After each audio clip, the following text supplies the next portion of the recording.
Hola amigas, amigos y clientes de la comunidad de BTG Pactual en Chile. Les damos la bienvenida, como es tradición día lunes, a la revisión de nuestra visión de los mercados globales. Y como también es tradición, partamos revisando lo que pasó la semana pasada a nivel de las grandes macro clases de activos. Una semana que estuvo nuevamente marcada por el tono de risk off, esto es, un temor a la toma de posiciones más activas en activos de riesgo. Eso lleva a que el dólar a nivel global muestre nuevamente una apreciación en el margen. En este caso, si lo medimos contra monedas desarrolladas, el dólar index salta 0,81%. Esto se traduce en una caída o pérdida de valor del euro, del yen, de la libra y prácticamente todas las monedas del mundo desarrollado. Adicionalmente, también vimos una semana de caída en los índices accionarios, esto es 0,6% aproximadamente, junto con una renta fija global, principalmente los bonos de países que muestran pérdidas en la semana. Marcando un poco la pauta, estuvo el Treasury a 10 años que se empina sobre 4,1% en la semana. En la parte local, las acciones no están ajenas a este tipo de rendimiento. La bolsa cae 0,56%, mientras que la renta fija en Chile muestra algo más de un tono más defensivo, muestra un 0,14% positivo de rentabilidad y el peso chileno no está ajeno a la tendencia global de las monedas y muestra otra semana de depreciación, empinándose sobre los 860 al cierre de la semana y cayendo 0,84% en el periodo. Si vemos las acciones del mundo desarrollado, todos los índices principales muestran una caída medido en dólares, siendo Japón y Asia desarrollada las que tienen el peor rendimiento. En el caso de Asia desarrollado, Hong Kong lidera las pérdidas, el cual está compuesto principalmente por empresas chinas listadas en esa bolsa. Por el lado del mundo emergente, Asia, de la mano de débiles datos y con sorpresa negativa en China, se arrastra y cae 2,18%. También Latinoamérica, que medido en dólares, cae un 1,55%, mientras que IMEA muestra una caída menor de 0,74%. Respecto al rendimiento de la renta fija global, vemos que la caída es de 0,76%, explicado principalmente por un alza en las tasas bases, esto es en plazos intermedios de 3 a 5 años, 10 años también en Europa y en Estados Unidos. Vemos que la categoría High Yield, principalmente por un mayor nivel de spread, muestra un tono más defensivo y sube 0,18, mientras que en el mundo emergente y también en Latinoamérica la categoría muestra también algo más de solidez y defiende, al igual de lo que vimos en la renta fija en Chile. En términos de monedas, prácticamente no hay una sola en el mundo desarrollado que en la semana haya mostrado apreciación. El más castigado es el yen, que nuevamente se encamina a los 150 de nivel, esto es yenes por dólar, y también el dólar en Nueva Zelanda que muestra una depreciación de 1,8%. En el plano emergente, luego de tener algunos sobresaltos, el peso colombiano mantiene su senda apreciativa desde los mínimos, o en este caso como nivel máximo del año. Se ha apreciado prácticamente un 20% desde su menor nivel. Y el caso mexicano también, que es una moneda que ya no transa de forma castigada, al menos cuando uno lo mira en relación a su nivel de tipo de cambio real de los últimos 10 años. Esto apoyado principalmente por la entrada de flujos desde inversionistas extranjeros al sector industrial.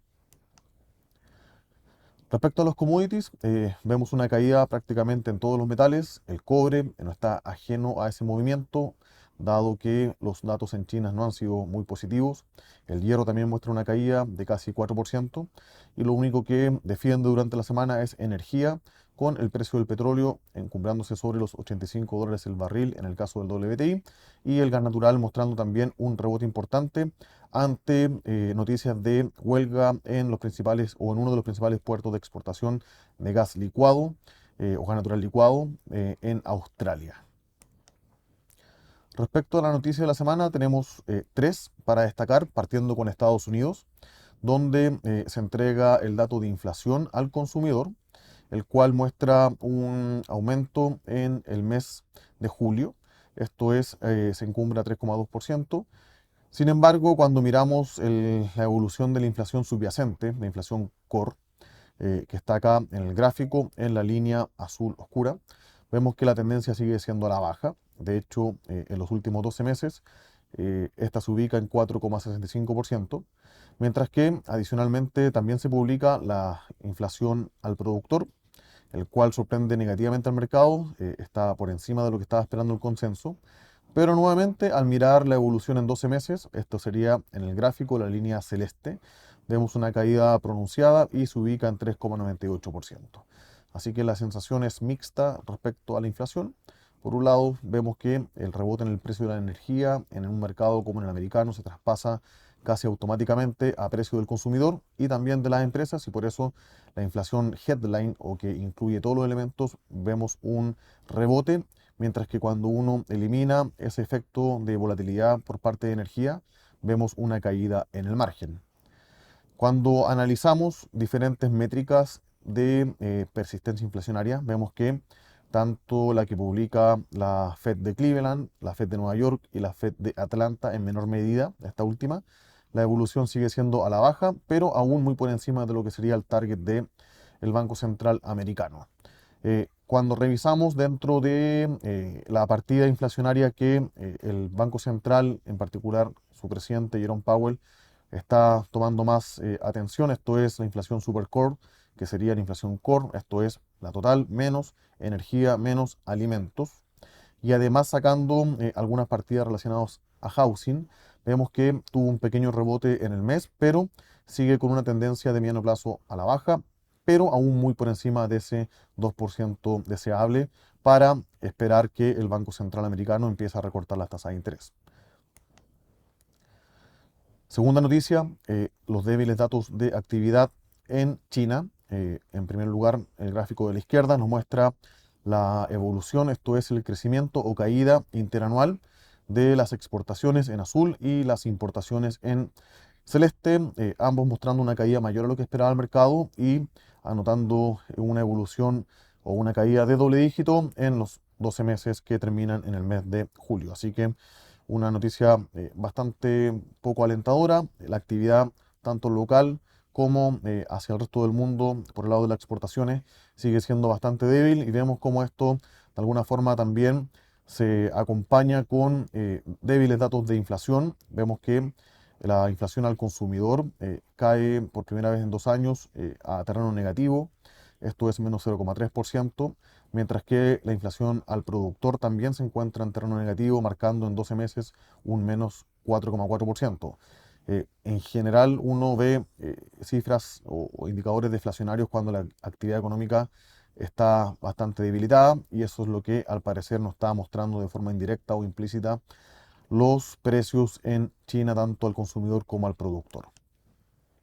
Adicionalmente vemos que la actividad del sistema bancario, estos son los nuevos créditos que se otorgan, gráfico de la izquierda de barras, muestra el menor nivel en varios años, ya casi prácticamente desde el año 2013, donde esto se ubica por debajo de lo que estaba esperando el mercado. Se publican también los agregados monetarios, que siguen creciendo en las métricas amplias a doble dígito y el doble de lo que es el crecimiento económico.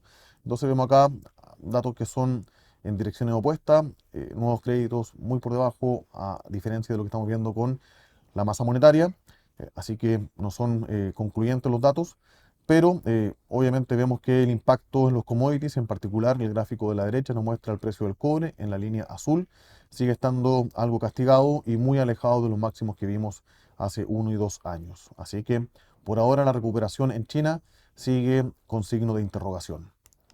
Por último, vemos que la inflación en Chile muestra un rebote. Recuerden que en junio vimos una inflación de menos 0,2%. En el mes de julio vemos un aumento de 0,4%. Cuando sacamos los elementos volátiles como alimento y energía, la inflación fue de 0,29. Sacando todos los volátiles, esto es 0,25. Elementos transables sigue mostrando en este caso un rebote importante, se ubica en 0,37%, y a nivel de sectores o partidas relevantes de la canasta vemos que alimentos y bebidas no alcohólicas tienen una inflación en el mes de 1,18, mientras que en la otra vereda la mayor caída se da en vestuario y calzado, que muestra una segunda caída consecutiva mensual de 2,69%, pero tiene un menor peso en el índice de solamente 3,5%. Vemos que estos datos de alguna forma condicionan la expectativa que el mercado empezó a incorporar de recortes agresivos en la tasa de política monetaria. Hemos visto vocerías de prensa de algunos miembros del Consejo del Banco Central, sobre todo su presidenta, y adicionalmente las minutas de la última reunión nos revelan que si bien el tono sigue siendo bajista, no está garantizado que sea tan agresivo como en algún momento las tasas nominales de corto plazo empezaron a incorporar en su cotización. Por lo tanto, la vecindad de 7,75 a 8% en la TPM a final de año sigue siendo un rango razonable. Obviamente, si el mes de agosto nos entrega una inflación más acotada, el riesgo es a la baja, por lo tanto terminar con una TPM bajo ese nivel a fin de año. Si vemos los indicadores de difusión, esto es qué porcentaje de la canasta de la inflación medido en 6 meses anualizado está sobre 10%, ya prácticamente queda muy poco. Y vemos que hay una normalización bastante extendida en la canasta a una inflación que debería anclarse en torno al 3% en los próximos 9 a 12 meses aproximadamente. Para terminar, respecto a los datos macroeconómicos que se reportan en la semana, tenemos actividad en Japón a través del PIB y de producción industrial, junto con el dato de inflación nacional el día jueves.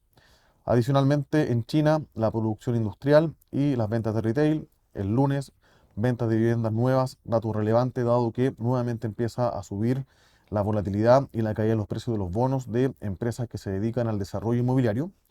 Y en Estados Unidos tendremos las ventas de retail el martes, producción industrial el miércoles y las peticiones de subsidio de desempleo, como es tradición, el día jueves.